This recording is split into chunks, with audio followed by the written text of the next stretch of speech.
ça me fait plaisir de vous retrouver. Alors, pour ceux qui me suivent dans mes aventures de globe-trotteuse et pour ceux que c'est la première fois, je me présente. Je suis Jannick Closier, artiste peintre, auteure de 2 livres. Et oui, globe-trotteuse en ce moment. Je suis dans le beau coin de l'Espagne.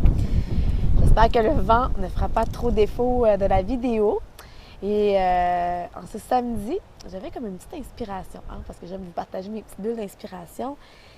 Et on est encore en janvier. Et puis pour moi, en début d'année, c'est vraiment super important de savoir qu'est-ce que je vais semer dans mon année 2016. Et j'ai une petite image que j'ai partagée souvent dans mes conférences, puisque j'avais le goût de faire une bulle d'inspiration, j'ai dit qu'est-ce que je vais leur raconter aujourd'hui? Et dans le fait, c'est comme si on est un peu un jardinier. On est comme un peu des jardiniers, des jardinières de notre propre vie. Alors, qu'est-ce que vous allez semer dans vos pensées? Qu'est-ce que vous allez semer dans vos actions? Parce que tôt ou tard, ce que vous allez semer, vous allez le récolter. Un peu comme le fameux jardinier ou la jardinière, si elle prend et elle se met à mettre des rangées de tomates, des rangées de cocombes, des rangées de laitues, dans la rangée où elle a semé, il y a peut-être quelques mois, des graines de tomates où il y avait toute l'essence qu'elle a émergée, c'est des tomates qui ont poussé. Il ne faut pas qu'elle espère ou qu'elle espère que ça va être des carottes. Puis qu'il soit maudit que tu arrives devant ta rangée parce que c'est pas des tomates que tu voulais, c'était des carottes. C'est un peu une drôle d'image, mais moi, je trouve que j'aime bien ça, avoir des images pour me rappeler à quel point nos pensées, c'est un peu comme la petite graine de ces semences-là qui fait que ce que je sème aujourd'hui dans le ici-maintenant va être le résultat de ce qu'il va y avoir plus tard. Donc, à l'heure actuelle, dans notre début d'année, c'est début janvier, comment sont vos pensées? Comment sont vos réflexions? De quelle façon ça se passe? Est-ce que ça se passe d'une façon de « Oh, pas une autre année qui commence » ou « Oh non, moi, je sais pas ce que je veux faire » ou « Oh, moi, je pourrais jamais y arriver » puis là, on regarde les autres aller puis on se dit « Eux autres, ils ont une belle vie puis moi, ma vie, elle est moche » ou tout simplement, vous vous exercez à penser d'une façon positive, d'une façon constructive, d'une façon qui fait du bien. Puis même si, à l'heure actuelle, peut-être que dans la situation que vous vivez, c'est peut-être pas évident, je peux tellement vous comprendre parce qu'il y a eu quelques mois, l'année dernière, 2015, a été une année de pirouette pour moi. Et d'émotions, de pleurs, de colère, de jalousie, de peur.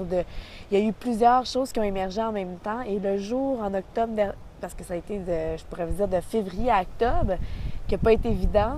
Et je vous dirais que j'ai été pendant un gros 4 mois à nourrir vraiment constamment des pensées négatives. Alors, ce que je récoltais, c'était pas des bons résultats. C'était, je me suis ramassée, plus d'appartement, plus d'argent, chez mes parents, sur le Divento, à plus trop savoir où aller. Jusqu'au jour où j'ai décidé d'embarquer dans un défi de 30 jours. Et oui, dans ce défi-là, vous m'avez vu tourner des vidéos, mais intérieurement, je m'étais dit, pendant 30 jours, il faut absolument que j'aie des bonnes pensées. Donc, dès que j'avais une mauvaise pensée, je la switchais. Et je vous dirais que ça n'a pas été facile les premiers jours. Puis c'était surtout difficile parce que j'y croyais plus, quand t'es fauché, t'es là, tu sais plus trop, tu te retrouves chez tes parents. Bon, là, t'as un ami qui t'accueille chez lui, mais on sait pas trop. Fait que intérieurement, j'avais pas le goût nécessairement de penser des bonnes pensées. Par contre, je me suis dit que j'allais appliquer exactement ce que je partageais dans mes conférences depuis des années. Ça a été le plus grand test de ma vie, je vous dirais, dans la dernière année, dans les derniers mois.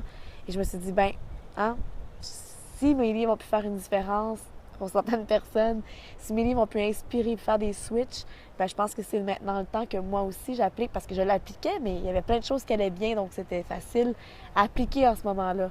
Mais quand il y a un événement, un deuxième événement, un troisième événement qui bouscule nos vies, je vous dirais que c'est moins le fun de penser positivement, puis même que ça nous énerve peut-être les personnes qui sont positives autour. Avant, je comprenais pas, mais je me faisais dire ça des fois. « Ah, toi, t'es trop positive. » Des fois, ça me confronte. J'ai eu des gens qui m'ont dit ça, tu sais. Et quand j'ai traversé ma passe, je vous dis que je comprends ces gens-là. C'est qu'on est dans un autre niveau, quand il se passe des choses pour nous. Mais par contre, je vous le dis, quand j'ai décidé de semer, je reviens avec l'image, mais de semer des bonnes pensées, une journée à la fois, ça fait en sorte que tranquillement ma confiance est revenue, tranquillement mes peurs se sont dissipées, tranquillement mes rêves ont réémergé et tranquillement j'ai décidé de mettre un pas en avant de l'autre.